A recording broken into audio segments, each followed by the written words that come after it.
I'm gonna make him an offer he can't refuse. The Godfather is more than a cinematic masterpiece. It's a timeless story of power, family, and betrayal. But would you believe the real-life story of its cast is just as dramatic? It's a saga filled with unbelievable success and, in some cases, heartbreaking tragedy. From Marlon Brando's epic battles with Hollywood to the shocking final days of other beloved actors, we're about to uncover what really happened to the cast of The Godfather. Marlon Brando was already a Hollywood legend when he took on the role of Don Vito Corleone, but his career was admittedly in a slump. His transformative performance, however, was the comeback of a lifetime. At 47 years old, he won Best Actor at the 45th Academy Awards in 1973. But in a move that left everyone stunned, Brando refused the Oscar. Instead, he sent a Native American activist named Sachin Littlefeather to the stage to protest the film industry's demeaning portrayal of Native Americans. The protest became a defining moment in his public life, cementing his image as a rebellious and unpredictable genius. Brando's later years were marked by deep personal tragedy, including his son Christian's conviction for manslaughter and the tragic death of his daughter Cheyenne. He became increasingly reclusive, retreating to his private island in Tahiti. Despite his immense talent, his final decades were turbulent. Marlon Brando passed away from respiratory failure in 2004 at the age of 80, leaving behind a legacy as one of the greatest and most enigmatic actors in history. For Al Pacino, playing Michael Corleone was the role that changed everything. A relatively unknown stage actor at the time, Pacino wasn't the studio's first choice, but director Francis Ford Coppola fought for him. Born in 1940, Pacino was in his early 30s when his intense, brooding performance as the reluctant heir's descent into darkness earned him his first Oscar nomination and shot him to international stardom. Today, well into his 80s, Pacino is a titan of the industry, a living legend who hasn't stopped working. His career after The Godfather exploded with iconic roles in films like Serpico, Dog Day Afternoon, and Scarface. He finally won an Academy Award for Scent of a Woman in 1992. Unlike many of his co-stars, Pacino's star has never faded. He remains an active and sought-after actor, appearing in films like 2021's House of Gucci and Johnny Depp's directorial effort, Modi. Pacino stands as one of the most enduring stars from the original cast. James Caan's explosive, hot-headed portrayal of Santino Sonny Corleone made him an instant icon. His raw energy and charisma were unforgettable, earning him an Academy Award nomination and defining his tough guy screen persona for years to come. The role catapulted the then 32-year-old actor to a whole new level of fame. Caan went on to have a long and successful career, starring in acclaimed films like Thief and Misery, and showing his comedic side in the beloved holiday classic Elf. He worked consistently for decades, embodying a macho image that he often cleverly played against. Sadly, on July 6, 2022, James Caan passed away at the age of 82. His death certificate revealed the cause was a heart attack and coronary artery disease. He left behind a legacy of powerful performances, with Sonny Corleone remaining his most iconic. Robert Duvall's quiet, steady performance as Tom Hagen, the Corleone family's adopted son and consigliere, was the calm at the center of the storm. His subtle portrayal of the loyal Irish lawyer in a world of passionate Italians earned him an Oscar nomination and cemented him as one of the finest character actors of his generation.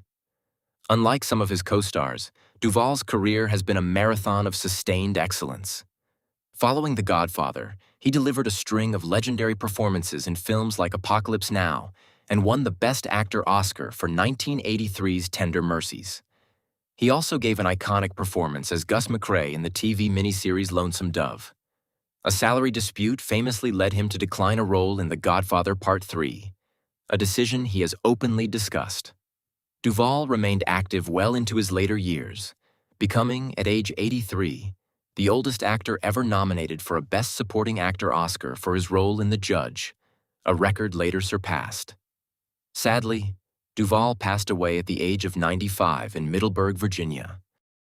As Kay Adams, Diane Keaton represented the innocent, all-American outsider drawn into the Corleone's dark world. Her evolution from Michael's naive girlfriend to his estranged, heartbroken wife was a pivotal arc in the saga. Like her on-screen husband, Al Pacino, Diane Keaton's career flourished after The Godfather. The actress, born in 1946, became a defining star of the 1970s, winning the Best Actress Oscar for Annie Hall and starring in a series of celebrated films. Keaton continues to work in Hollywood, taking on roles in comedies like Book Club and Mac and Rita. She has also become a celebrated author and an influential figure in fashion and design. On October 11, 2025, Diane Keaton passed away at the age of 79, bringing to a close an extraordinary career that spanned more than 5 decades. John Cazale's portrayal of the weak, passed-over Fredo Corleone is one of the most heartbreaking in film history.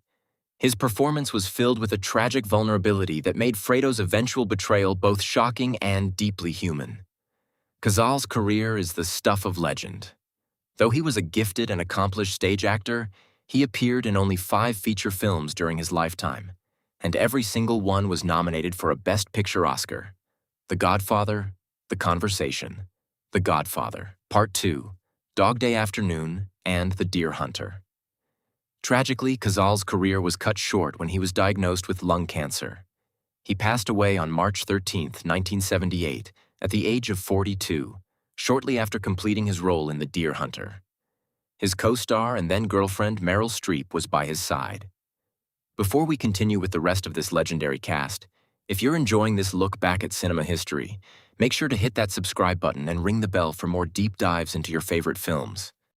As Connie Corleone, the volatile and only daughter of Vito, Talia Shire delivered a powerful performance tracking her character's journey from an abused wife to a cold, calculating figure. Her work in The Godfather Part 2 earned her a Best Supporting Actress Oscar nomination, and she'd get another nod for Best Actress for her iconic role as Adrian in Rocky. Talia Shire, sister of director Francis Ford Coppola, has never truly retired from acting.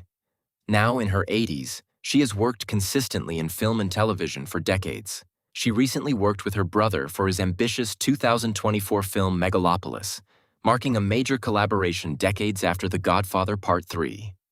Alongside Pacino, she is one of the last surviving principal stars of the original film. The Godfather was defined by its incredible supporting cast, many of whom have sadly passed away.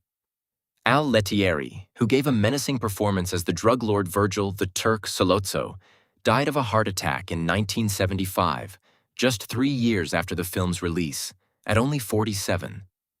Abe Vigoda, who played the treacherous Salvatore Tessio, famously became the subject of mistaken death reports for decades before he actually passed away in 2016 at the age of 94. And Richard Castellano, the unforgettable Clemenza, who taught us to leave the gun, take the cannoli, died in 1988 at just 55. A few key supporting players are still with us. Gianni Russo, who played Connie's abusive husband Carlo Rizzi, has remained a public figure, leaning into his famous role and his own claims of real-life mob connections. And Simonetta Stefanelli, who played Michael's doomed first wife Apollonia in Sicily, famously turned down a Hollywood career to avoid being typecast. After stepping away from acting in the early 1990s, she became a fashion entrepreneur in Rome, where she now lives a quiet life away from the spotlight. The legacy of The Godfather is immortal, but the stories of its cast are a poignant reminder of the passage of time. Their lives were a dramatic tapestry of incredible highs and devastating lows. While we've lost titans like Marlon Brando, James Caan, Robert Duvall, Diane Keaton, and the tragically short-lived John Cazale, the film's power endures through the work of those who are still with us. Al Pacino and Talia Shire continue to contribute to the world of cinema. The real-life story of this cast, a saga of triumph and tragedy, is as unforgettable as the film that made them legends. And don't forget to like and subscribe Fame Retro for more journeys into Hollywood history. Thanks for watching.